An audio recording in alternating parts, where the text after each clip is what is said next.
Mumtaz TV bersama menegakkan sunnah.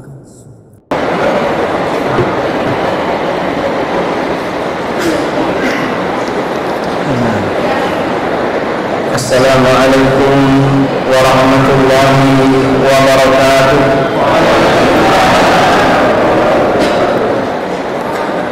Alhamdulillah rabbil alamin alladzi hadana li hadza wa ma kunna linahtadiya laula an hadana Allah.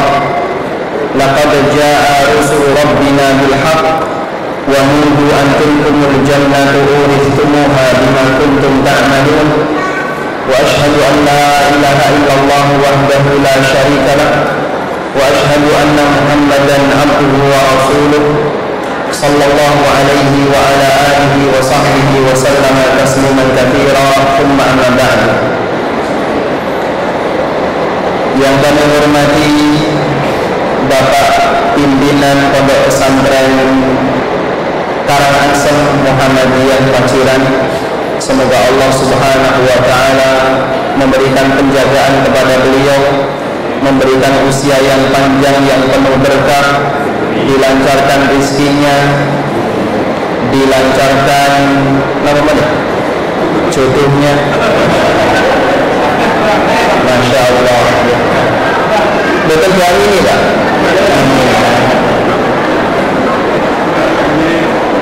Semantan lebih para bapak ibu yang ada di sini, semoga Allah Subhanahu wa Ta'ala melimpahkan untuk kita keberkahan bagi kita semuanya. Bapak-bapak dan ibu-ibu yang berada di luar masjid, suaranya jelas atau betul? Kalah kali Jawa. Suara saya ketutup hujan enggak?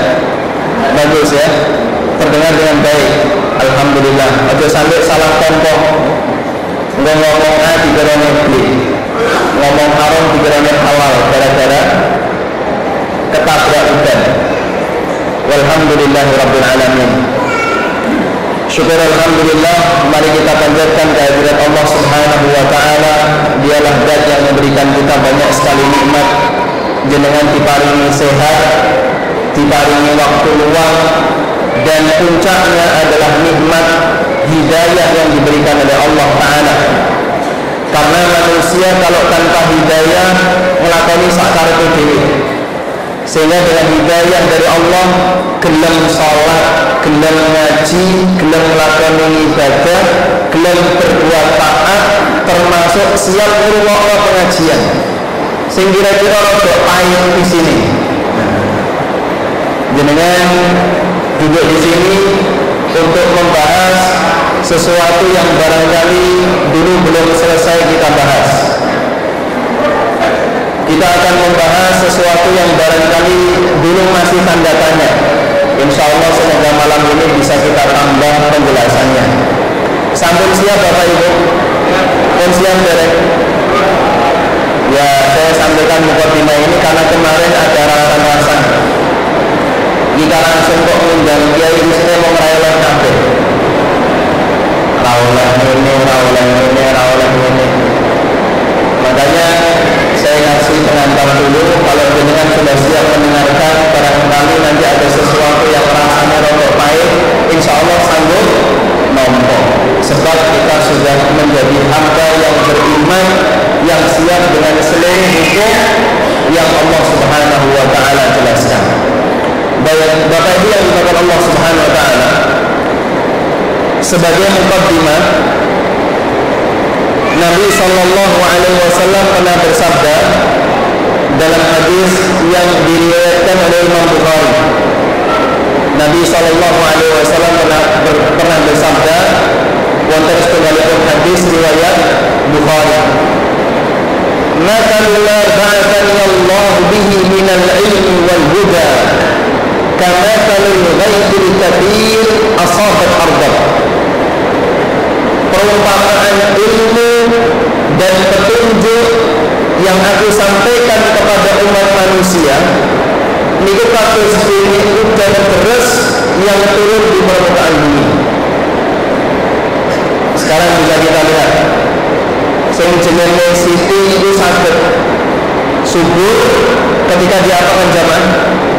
Ketika sering dikasih hujan, sehingga dia bisa ditanami dengan aneka tanaman yang menghasilkan banyak manfaat karena dia subur. Semacam itu artinya wong mukmin. Mana yang mukmin kalau dia sering dipakai untuk mendengarkan kajian, mendengarkan Al-Quran dan Sunnah, mendengarkan tausiah, duduk gojekan, duduk guyon, tapi kajian isinya Al-Quran dan Sunnah, insya Allah hati ini akan menjadi hati yang subur. Nek hati itu subur, yang muncul di permukaan kebaikan. Makanya terlihat beda jauh antara wong sing ngerti agama karo wong sing tau nyekel agama. Beda jauh antara orang yang sering mendengarkan tausiah Al-Quran dan Sunnah dengan orang yang sama sekali tidak pernah membayangkan tentang itu. Sehingga sing biasane nggih rada kasar karo bojone, rada wani karo sing lanang, disebabkan karena pengajian lama-lama itu akan berubah. Lama-lama akan menjadi orang yang lebih baik, orang yang lebih santun, lebih sayang sama istrinya, lebih hormat kepada suaminya. Sing biasanya cetil medhit kumet dadi rada lumo. Itu karena pengaruh apa? Pengajian. Sebaliknya, ketika sebuah tanah itu tidak pernah kena air atau dihujani, maka akan menjadi tanah yang keras, gersang, sehingga tidak bisa menghasilkan manfaat. Bapak Ibu yang sudah pernah umroh memiliki kata nih, nanti besok pripun kanan tanah yang ada di Madinah dan Mekah. Kalau di Madinah mungkin masih subur. Perjalanan dari Madinah menuju Mekah kanan kirinya nomor Pak. Ya, bukit-bukit padas. Itu Pak dipacul boten saged. Isinya waktu ditangguli kampung lawan mati, orang hujan. Di sana hujan mungkin sekian bulan sekali, sehingga jarang sekali ada hujan di daerah itu. Karena jarang ada hujan, maka tanah itu menjadi tanah yang keras dan tidak bisa menghasilkan manfaat. Demikian pula hati manusia. Hati manusia itu kalau tidak pernah dipakai untuk mendengarkan tausiah, tidak pernah dipakai untuk mendengarkan Al-Quran dan Sunnah, maka akan semakin mengeras.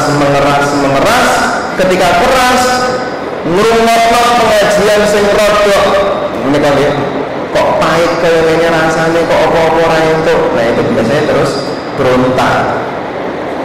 Tidak mau terima. Makanya bersyukur kita masih mau belajar. Bapak Ibu bisa lihat suasana hujan di luar, seperti itulah gambaran yang diberikan oleh Nabi Sallallahu Alaihi Wasallam, hubungan antara ilmu dengan mana dengan hati manusia. Baik, selanjutnya kita akan berbicara tentang masalah qanaah. Niki duka ya. Tema kajian malam hari ini sama persis seperti tema kajian di Blimbing tadi pagi. Sing niru sinten Pak?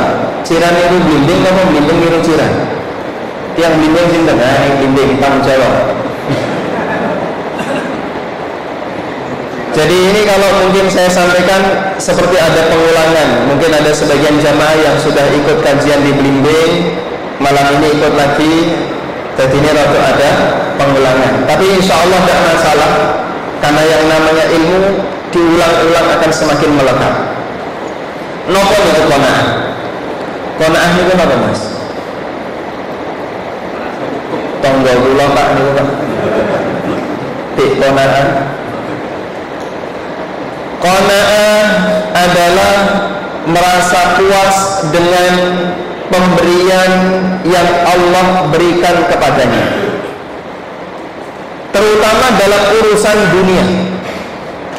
Dan kita disyariatkan untuk qanaah.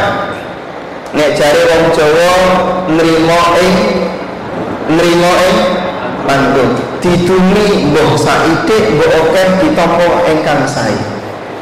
Jenengan sedaya pun didumi snack sampun nggih, ditampa boten? Nah, nrimo ing mandung niku bagian dari qanaah. Contoh ning masjid.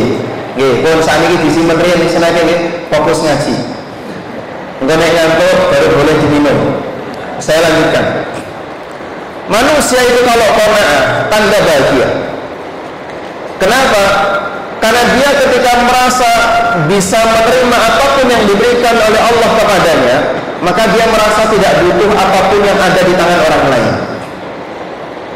Sehingga orang lira-lire, orang dongak-dangak mendur, dia merasa cukup dengan apapun yang diberikan oleh Allah kepadanya.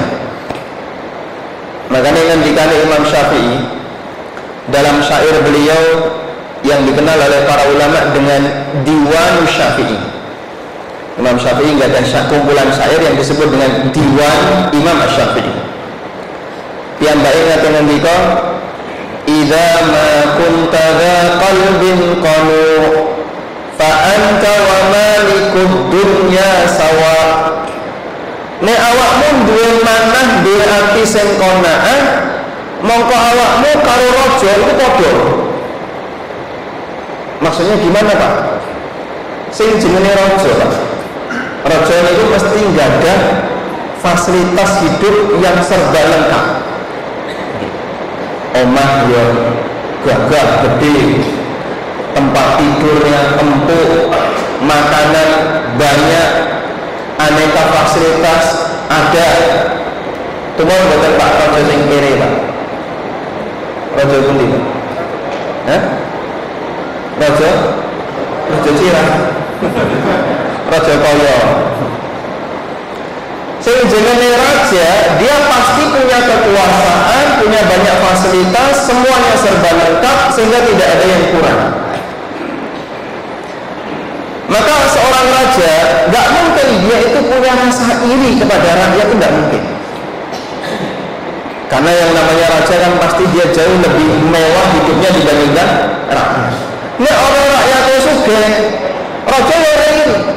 Wong kok yang bisa njaluk pajak dari rakyat ini, sehingga dia akan selalu merasa puas dengan apapun yang dia miliki. Itu raja.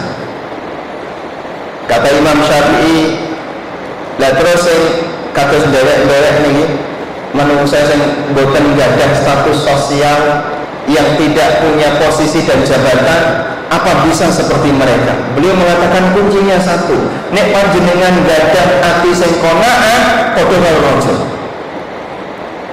Idza ma kunta dza qalbin qanu, kalau kamu punya hati sing qanaah, maka kamu dengan raja dunia sama saja. Karena dalam pikirannya kita sama, tidak merasa iri, tidak punya keinginan apapun yang dimiliki oleh orang lain. Wong Allah sudah ngasih saya kok. Allah sudah mencukupi kebutuhan saya. Arab butuh apa mana? Allah sudah ngasih kita semuanya. Sehingga orang yang qanaah itu tidak punya perasaan iri, dengki, kepengen duwe apa yang dimiliki oleh orang lain. Itu Masya Allah kunci bahagia hidup dunia. Dan Allah Subhanahu wa ta'ala jadikan itu sebagai kunci bahagia hidup di akhirat. Makanya jangan dimakan Allah Subhanahu wa ta'ala.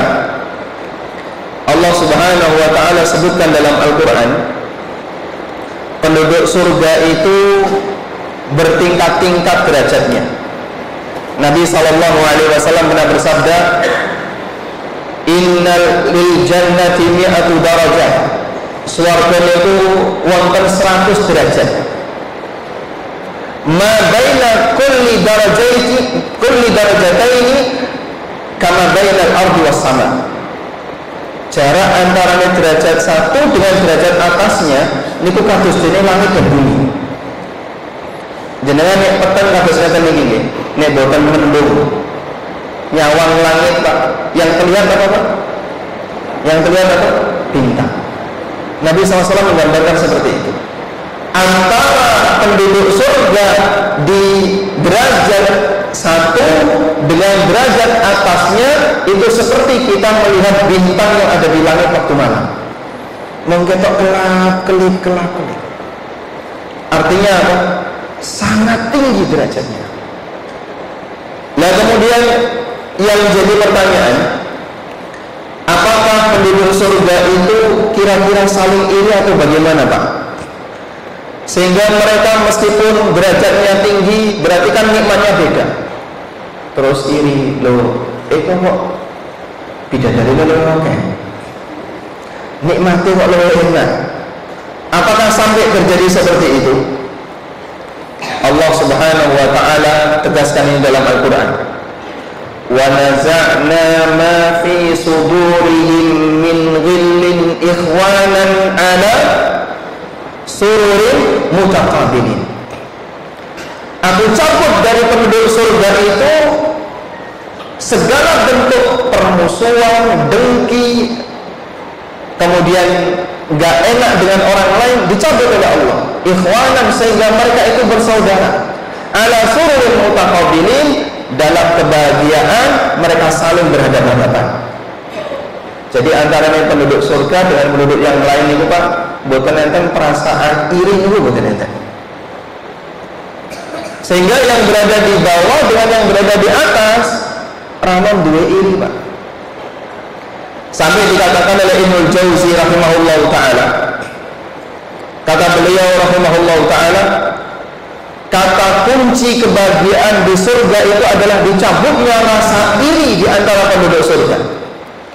Allah kasih mereka kenikmatan yang membuat mereka itu merasa puas 100%, sehingga tidak merasa butuh dengan apa yang dimiliki oleh yang lain. Walaula dzaka lan ghassa hayatuhum, andaikan bukan karena sifat ini dicabut oleh Allah, niscaya penduduk surga itu masih iri dan mereka nggak bisa merasakan kebahagiaan. Karena sing jenenge wong niku nek selalu merasa butuh, berarti dia belum bisa bahagia dengan nikmat yang telah dia miliki. Masya Allah. Coba kita bayangkan, nek jenengan gitu diparingi nikmat oleh Allah, nggak ada tonggo, nggak ada konco, nggak ada apa malih, nggak ada lingkungan masyarakat, kabeh rano sing duwe sifat iri Pak. Kira-kira gimana Pak? Kira-kira mana? Sepeda motor hilang Pak, wedhus hilang mana betul Pak? Napa malih sapi, sandal hilang mana Pak? Orang duwe sifat iri. Sebab kenapa manusia melakukan tindakan kriminal sampai mengambil harta orang, kadang sampai sikut-sikutan, musuh-musuhan, sebabnya adalah iri. Sehingga dia nggak puas dengan apa yang sudah dia miliki. Akhirnya dia ingin apa yang dimiliki oleh orang lain. Akhirnya kalau ketemu sama orang yang nikmatnya lebih banyak, rasanya lara hati. Ini kalau dia perasaan ya. Ada orang ya, ketika melihat tonggone itu lewis tuku kulkas anyar, kita melakukan kulkas, nyawang kulkasnya anyar, lorati dia. Terus betul bu, jenengan gimana dulu? Buatan alhamdulillah, nek tengah ini buatan jajane foto kafe kan. Pengajian gelangnya anyar. Pinggirnya kandani iku oleh hutan. Kadang orang itu melihat nikmat yang dimiliki oleh orang lain, dia merasa iri. Makanya kadang ya, nyuwun pangapunten, ada kumpul-kumpul tapi justru ketika bubar malah lara hati. Contohnya apa? Reuni sekolah niku hati-hati. Nek teng desa, teng kampung kadose boten sepira ketingan. Nek teng kutha Pak, Masya Allah seperti ini kelihatan. Reuni itu siapa yang pulang atau siapa yang datang bawa mobil, bawa motor, bawa sepatu anyar, arlojine apik, dilirik kancane, marakno iri. Sehingga mereka kadang berlomba-lomba untuk itu. Waras nggak? Sehingga kadang bubar reuni lara hati. Mbah bojone sing lara hati, mbah sing lanang sing lara hati. Itu sebab apa? Sifat iri. Makanya bahaya Pak, sifat iri ini bahaya banget. Allah Subhanahu wa ta'ala ajarkan dalam Al-Quran di surat yang menyebutkan tentang pelindungan kepada orang yang punya sifat iri. Surat apa ini? Surat apa? Surat Al-Falaq. Wa min syarri hasidin idza hasad. Lindungilah kami ya Allah dari kejahatan wong sing hasad nalikane hasad. Wong nek hasad nalikane hasad, bulat-bulat niku atine. Lara hatine jero.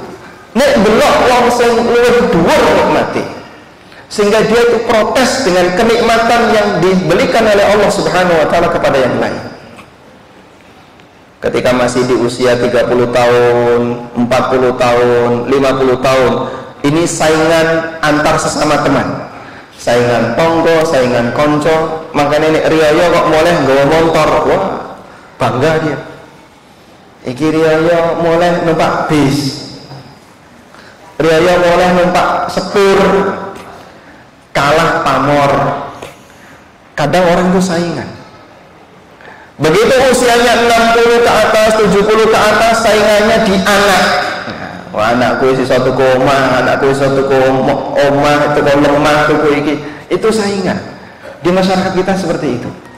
Sampai kapan? Wallahu a'lam. Dan itu yang membuat kita nggak bahagia. Makanya kalau jenengan termasuk salah satu di antara orang yang punya sifat iri, berarti kita termasuk di antara orang yang dimana Allah mengajarkan kepada kita minta perlindungan dari kejahatan orang ini, disebabkan karena kita punya sifat iri. Karena itu jamaah dimakan Allah, mari kita obati setahap demi setahap sifat iri ini. Sifat iri inilah yang membuat kita menjadi orang yang tidak qanaah. Terus pripun Pak Ustaz caranya mengobati sifat iri? Yang pertama, yang perlu kita tanamkan pada diri kita agar kita bisa terhindarkan dari sifat iri. Yang pertama, jenengan nyuwun donga dumateng sing kuwasa Allah Subhanahu wa taala. Yang ngatur hati kita niku sinten, Pak? Allah. Nabi sallallahu alaihi wasallam mengatakan, "Inna qulubal ibadi baina asabi'ir rahman." Hati menungso niku dikuasai oleh Allah Subhanahu wa taala. Liqallibu kaifa yasha. Dia bisa membolak-balikkan sesuai dengan apa yang dia kehendaki. Mongko ana wong sing awale apik iso berubah jadi elek dalam waktu sekejap. Sebaliknya ana wong elek bisa berubah jadi baik dalam waktu sekejap. Sehingga pertama yang perlu kita lakukan adalah meminta kepada Allah Subhanahu wa taala agar dikasih hati yang baik, hati yang bertakwa. Kula ulangi setunggalipun donga, muga-muga jenengan saged apal. Nabi sallallahu alaihi wasallam sering berdoa kepada Allah, Allahumma ati nafsi taqwaha. Allahumma ati nafsi taqwaha. Moga dibereke. Allahumma, diulangi lagi, Allahumma ati nafsi taqwaha. Kenapa? Insyaallah kenapa ya? Coba Mas. Allahumma, Masya Allah, wa zakkiha anta khairu man zakkaha, wa zakkiha anta khairu man zakkaha, anta waliyuha wa maulaha, anta waliyuha wa maulaha. Kenapa Pak?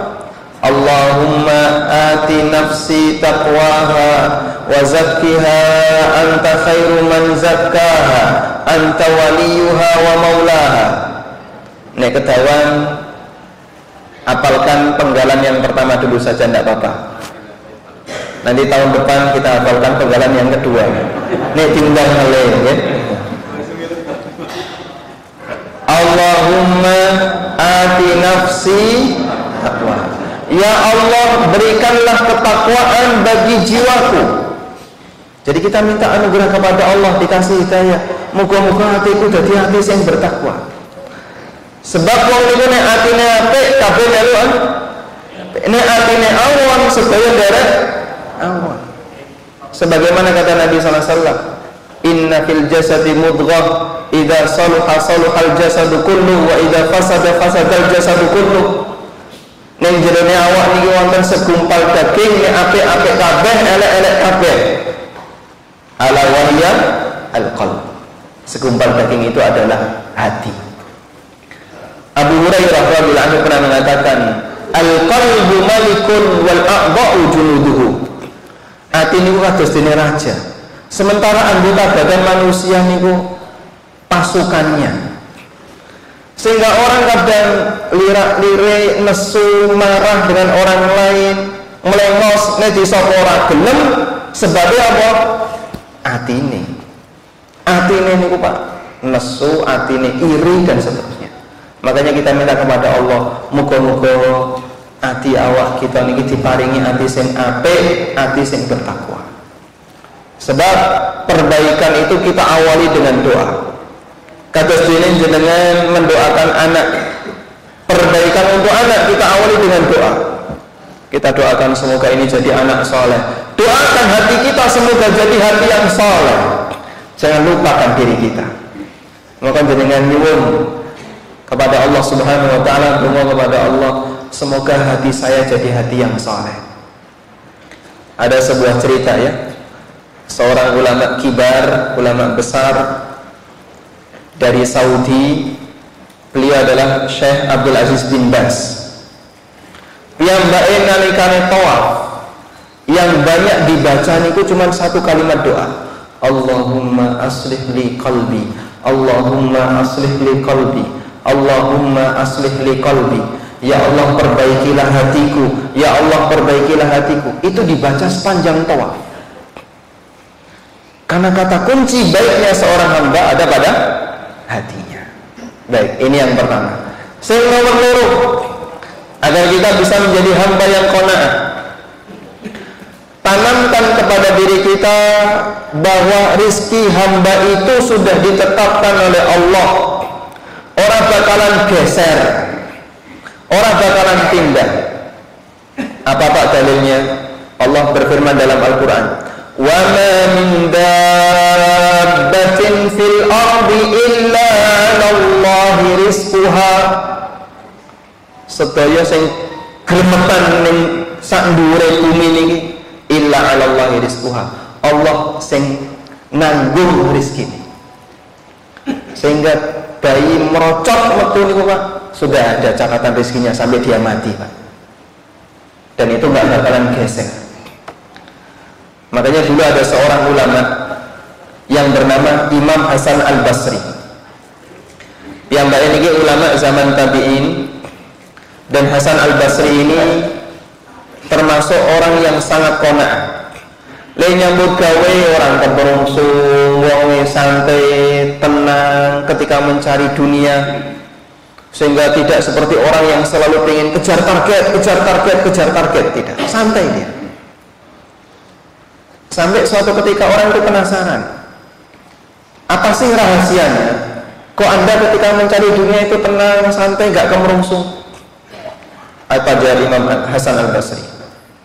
Yang pertama, saya yakin, aku ini yakin, nek rezekiku sudah ditetapkan oleh Allah, orang bakalan tambah, orang bakalan kurang.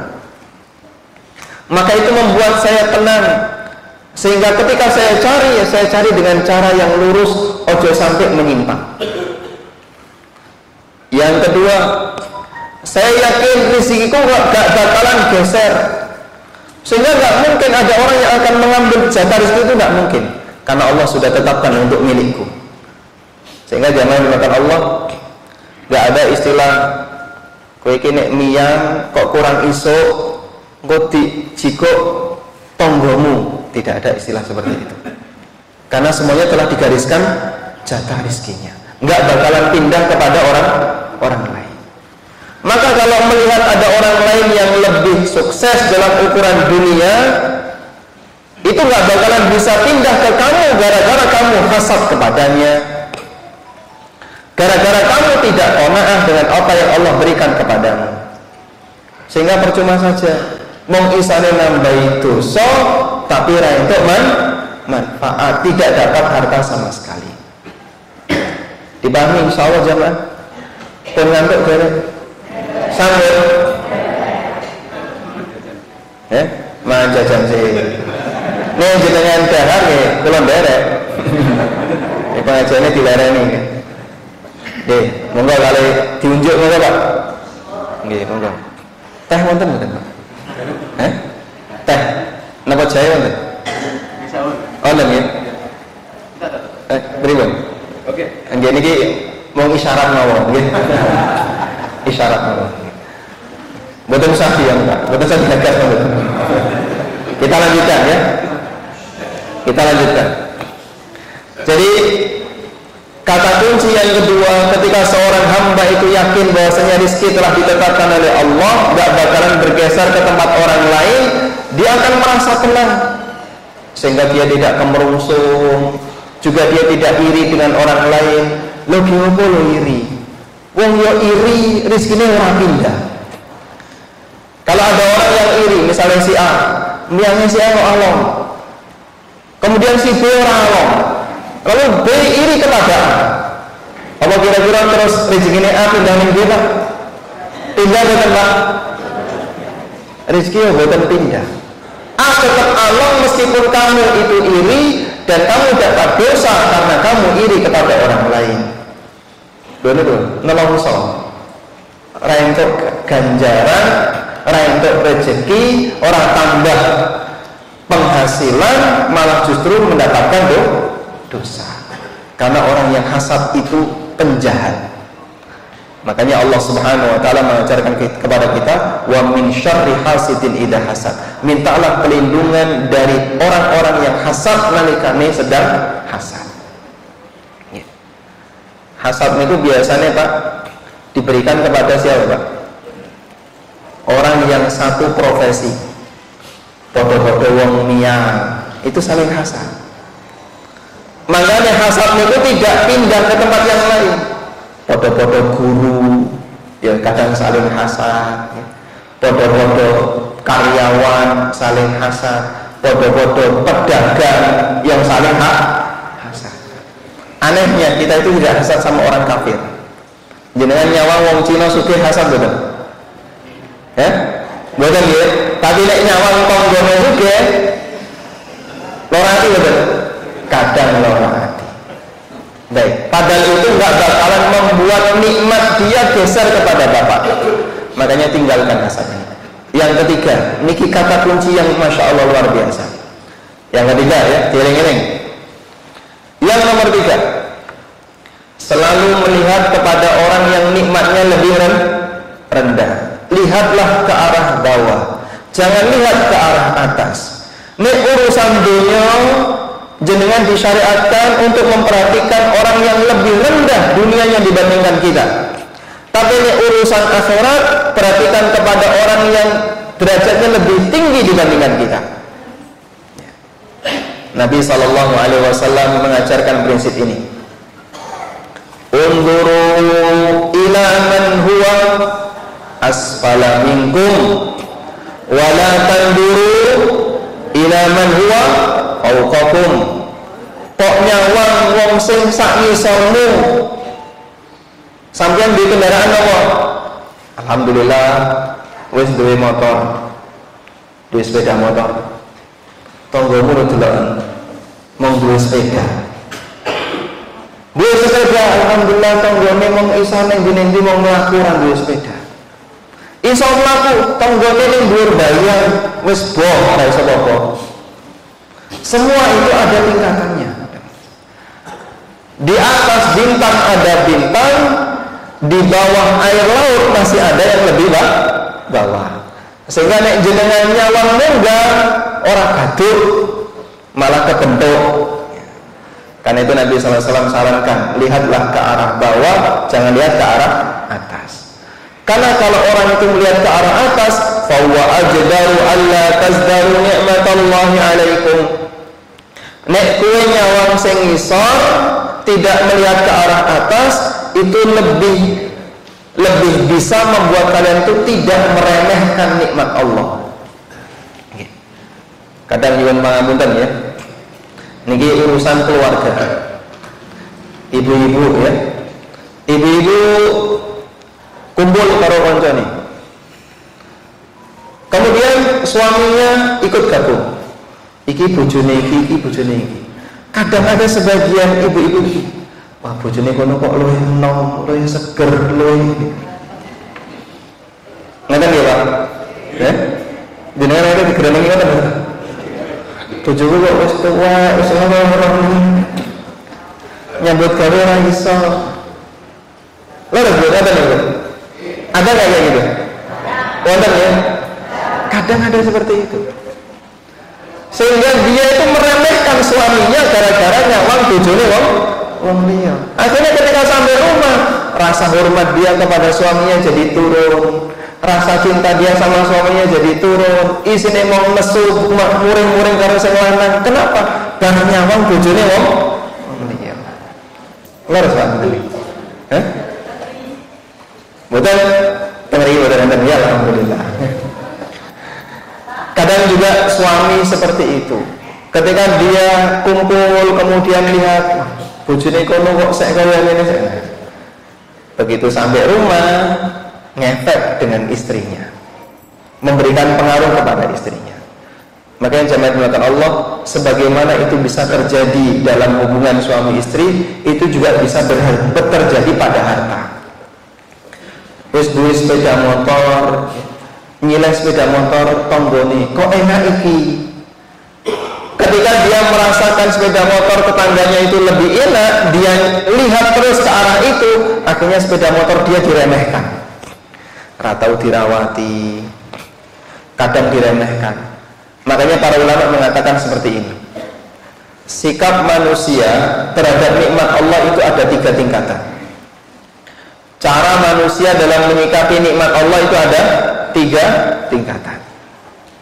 Tingkatan yang nomor siji yang paling dhuwur, mensyukuri nikmat Allah. Walhamdulillah, niki tingkatan yang bisa mendatangkan pahala. Tingkatan yang berada di bawahnya, tidak mensyukuri nikmat Allah tapi masih menghargai. Sehingga dia bukan meremehkan, tapi masih menghargai. Ini pertengahan. Tidak bersyukur itu Pak, pertengahan Pak. Ono sing luwih elek meneh. Napa niku Pak? Meremehkan nikmat. Nah, itu lebih jelek lagi. Nggih. Misalnya jenengan enggak ada yoga, nggih. Duwe yoga 4, misalnya apa 5. Kabeh dikai. Yoga sing nomor sing bajeng diparingi, nomor kalih diparingi, sedaya diparingi. Lalu ada salah satu anak yang nggak terima, dia meremehkan pemberian orang tua, malah ngerayah ngae dulure. Kira-kira sing jenenge wong tua pripun Pak? Muring-muring mboten? Iki anak wis dikai kok malah njaluk wae dulure. Kabeh wis didul kok malah njaluk wae dulure. Kurang lebih seperti itu. Demikian pula ketika Allah Ta'ala sudah memberikan kita rezeki, si A dikasih sekian, si B dikasih sekian, sesuai dengan apa yang Allah kehendaki. Kalau ada salah satu di antara hamba yang meremehkan nikmat yang Allah berikan kepadanya, itu lebih parah dibandingkan tidak bersyukur jamaah. Lebih jelek dibandingkan tidak bersyukur. Sebabnya apa? Karena dia selalu melihat nikmat yang diberikan oleh Allah kepada orang lain. Makanya urusan nikmat nyuwun pangapunten ojo ndangak. Saya harus pripun? Diluk.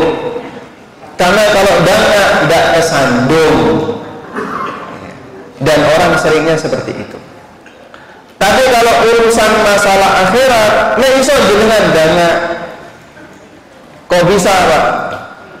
Karena dalam masalah akhirat kita diminta untuk fastabiqul khairat wasari'u ila maghfiratin min rabbikum.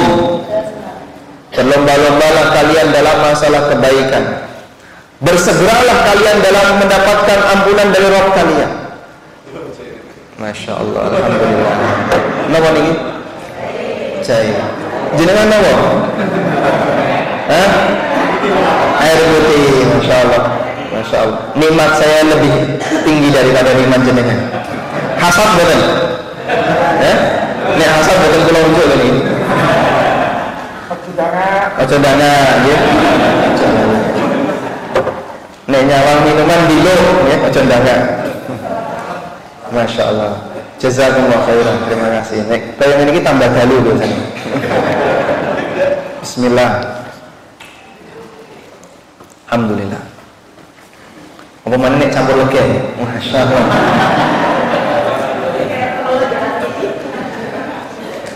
kita lanjutkan. Sampai mana tadi, Pak? Dilo. Tidak ada santun. Dalam urusan akhirat kita itu diminta apa? Lihat ke arah atas. Karena Allah perintahkan kepada kita, mari berlomba-lomba dalam mencari kebaikan, berlomba-lomba dalam mencari ampunan dari Allah. Wasari'u ila magfiratin min rabbikum, bersegeralah untuk mendapatkan ampunan dari Rabb kalian. Fastabiqul khairat, berlomba-lombalah dalam melakukan kebaikan. Walidzalika falyatanafasil mutanafisun, untuk tujuan surga seperti ini seharusnya orang-orang itu berlomba. Jadi Allah kasih motivasi kita. Nek sing jenenge urusan akhirat aja sampai kalah kalau dia nih. Tapi kita kadang sebaliknya. Urusan akhirat mendahulukan orang lain. Kita melihat kepada yang lebih rendah derajatnya.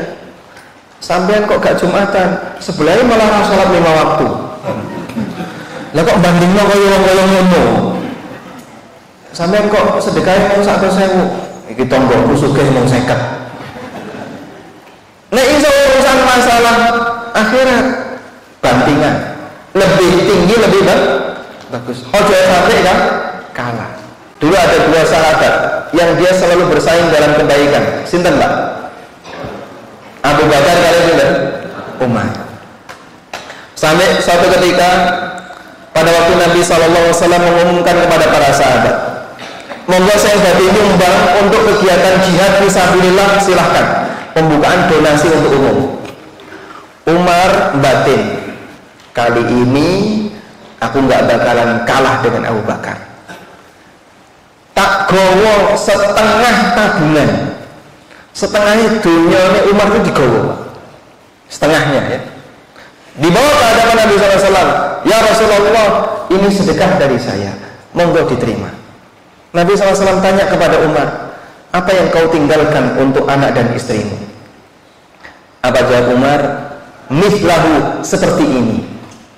Yang aku tinggalkan seperti ini. Berarti dia mbaknya sedekah kita, Pak? Setengahnya. Setengah ditinggal untuk keluarga, setengah untuk nyumbang fisabilillah. Umar wis batin, mesti aku iso ngalah no Abu Bakar. Datang Abu Bakar, Masya Allah, menyerahkan hartanya ke hadapan Rasulullah SAW. Monggo ditampi ya Rasulullah. Ditanya oleh Nabi SAW, yang kamu tinggalkan untuk keluargamu apa? Apa jawab Abu Bakar? Allah dan Rasulnya. Masya Allah, saya tawakal kepada Allah dan Rasulnya, dan aku ajarkan kepada mereka untuk tawakal kepada Allah dan Rasulnya. Di storno kabeh. Umar mengatakan, sudah nyerah kalau lawan Abu Bakar. Itu dalam urusan akhirat. Makanya nek kurang jenengan mengenai wakaf pinten, Pak? Aku nyumbang 200.000. Nek iso aku ya 2 juta. Tanggane metu 200, kene metu 2 juta. Tanggane metu 2 juta, ya nek aku 20 juta. Masya Allah, 10 kali lipat. Itu kalau dalam urusan akhirat. Dan ini salah satu di antara cara agar kita bisa mengobati penyakit hasad urusan dunia itu tadi. Ada sebuah pesan yang pernah disampaikan oleh Imam Hasan Al-Basri. Idza ra'aita ar-rajula yunafisuka fid dunya fanafishu fil akhirah. Kalau kamu melihat ada orang yang berhasil mengalahkan kamu dalam urusan dunia, ya, montore kok kalah ape, sepedai kalah ape, iki kalah ape, fanafishu fil akhirah, maka saingi dia dalam urusan akhirat. Insya Allah tahajudku orang kalah, insya Allah posoku orang kalah. Itu caranya, Pak. Sehingga kalau ada orang yang menyaingi kita dalam urusan dunia, kata Hasan Al-Basri, kalahkan dia dalam urusan akhirat, biar kita tidak jadi iri kepadanya. Iku kok bantuku kulkas, insya Allah tahajudku ora kalah. Jadi kulkas dilawan apa? Ayam niku hati. Kenapa? Karena dia tidak punya perasaan menginginkan itu. Insya Allah tahajudku ora kalah, insya Allah posoku tak tambah. Makanya nek nyawang tanggane bar tuku motor tambah poso, ya. Tanggane bar tuku kulkas tambah kosong meneh. Engko dadi kosong bendino ya. Kere dhewe tak kampung maksudnya ya. Baik. Ini cara yang ketiga agar kita bisa meredam perasaan biar punya sifat qanaah. Perhatikan siapa yang lebih rendah, jangan perhatikan siapa yang lebih tinggi untuk urusan dunia. Nek urusan akhirat, nek iso jenengan menyaingi siapapun dalam urusan akhirat sebisanya. Dan jadikan urusan akhirat itu sebagai cara untuk bisa meredam urusan dunia. Kalah dunia ini rapopo, sampaikan kepada anak-anaknya. Kene jong tak kandani. Nek koncomu iso kuliah, koncomu iso dadi sarjana, kowe mung dadi wong miyang nerusno bapakmu. Tapi ora apa-apa, dadi wong miyang sing bertakwa. Masyaallah. Yang saleh bertakwa. Insyaallah muga-muga awakmu dhuwur swargane meskipun ning donya kalah jabatannya. Karena yang lebih penting itu terkenal di kalangan penduduk langit meskipun tidak terkenal di kalangan penduduk bumi. Itu yang bisa membuat orang itu lerem hatinya, Pak. Tapi ini anak misalnya dimotivasi, kowe kudu dadi wong dhuwur, kowe kudu. Kadang stres nih gua anak. Yang paham betul ya. Mahasiswa itu banyak sekali yang stres sampai bunuh diri itu gara-garanya karena tekanan dari orang tua.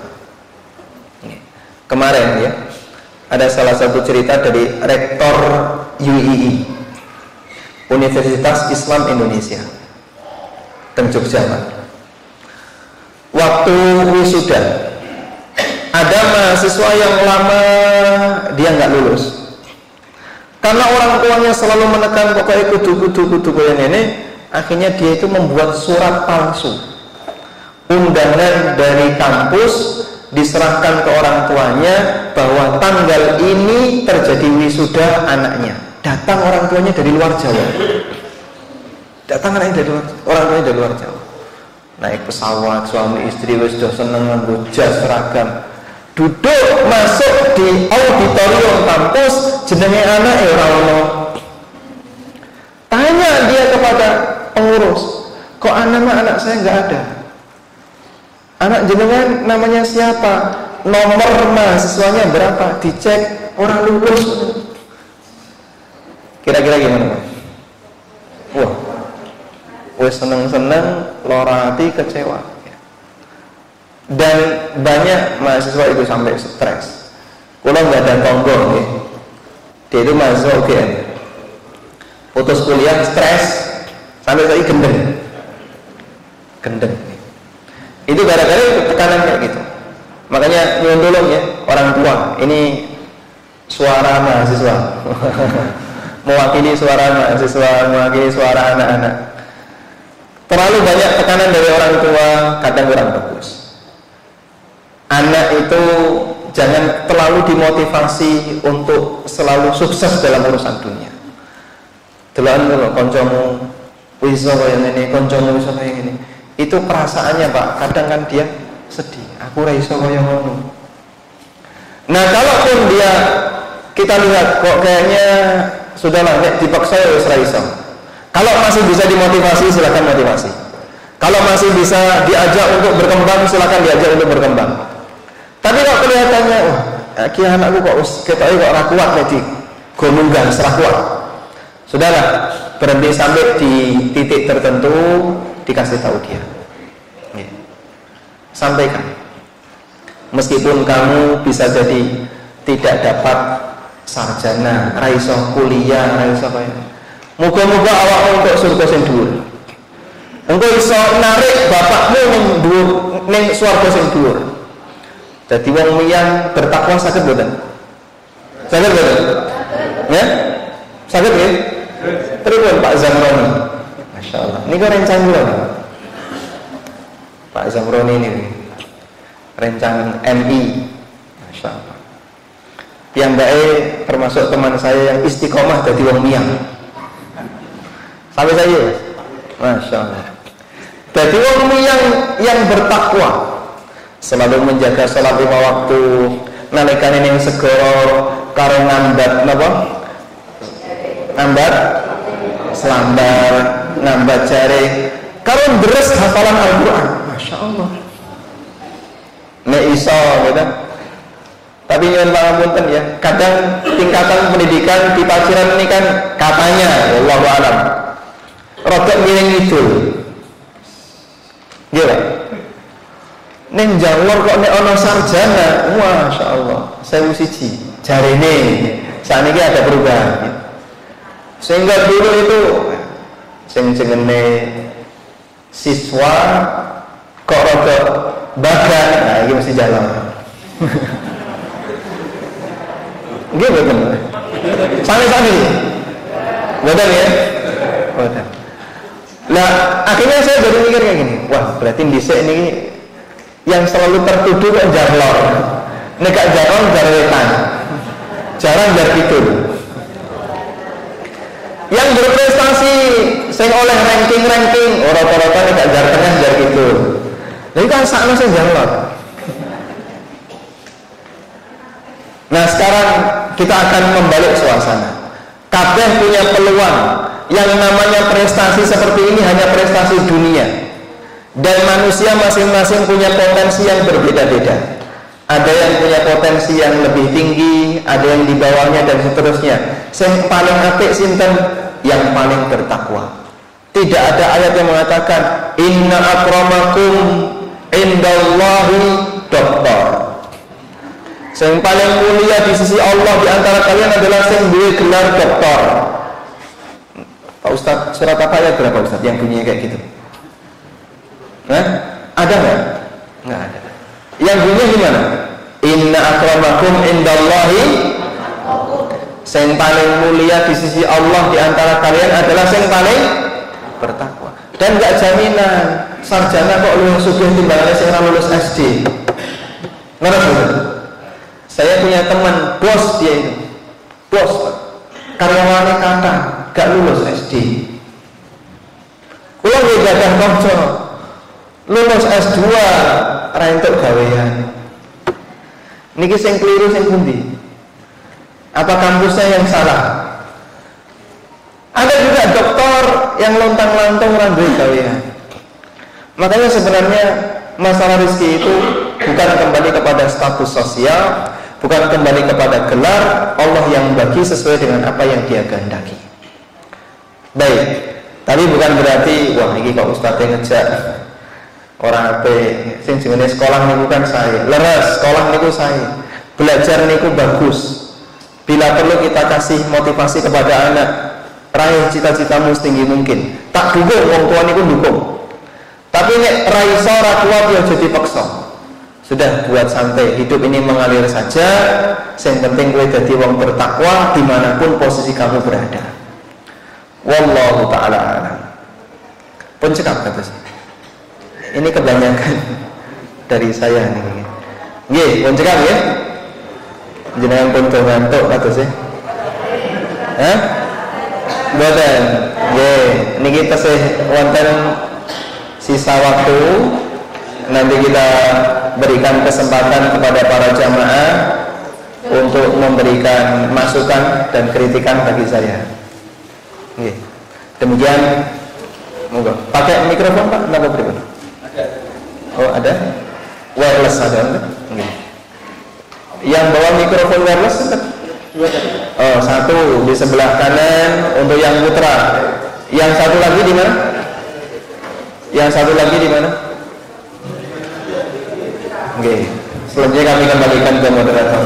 Wassalamualaikum warahmatullahi wabarakatuh.